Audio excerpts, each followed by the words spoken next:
Bro dragon trailer చూసావా? నచ్చలేదండి, నాకు నచ్చలేదు. ఏముందండి, రాళ్ళు రప్పలు తప్ప నరుక్కోవడం నరుక్కోవడం నరుక్కోవడం నరుక్కోవడం నరుక్కోవడం, మళ్ళీ నరుక్కోవడం నరుక్కోవడం నరుక్కోవడం నరుక్కోవడం నరుక్కోవడం. మొక్క అంటాడు, దెబ్బ అంటాడు, బ్రిటిష్ అంటాడు, సన్ అంటారు, మూన్ అంటారు, స్కై అంటారు. ఏంటండి ఇది? సాంగ్ ఎక్కడ, డాన్స్ ఎక్కడ? అన్న డాన్స్ ఎలా ఆడతారు తెలుసా? తెలుసా? డాన్స్ లేదు, లవ్ సీన్ లేవు, కమెడియన్ లేడు, నరుక్కోవడం నరుక్కోవడం ఏంటండి? ఆ హీరోయిన్ ఎవరండి? రుక్మిణి.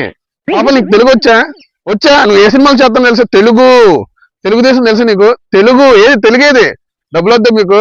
కలెక్షన్ వద్దా? 300 కోట్లు 400 కోట్లు కలెక్షన్ వద్దా మీకు? ఇంగ్లీషు మోసం చేశారు. ఎన్టీఆర్ అని మళ్ళీ మోసం చేశారు. సినిమాలు ఏం లేదు, మొత్తం నరుక్కోవడం. నీల్ మామ మూవీస్ అన్ని అలాగే ఉంటాయి బ్రో. అలాగుంటాయి ఏంటండి? మరి అలాగుంటాయా? ఫుల్ డార్క్ లైటింగ్ లోనే. కాంట్రాస్ట్ పెంచు కాంట్రాస్ట్ లెగిత్తు కోసేయడం కాదు.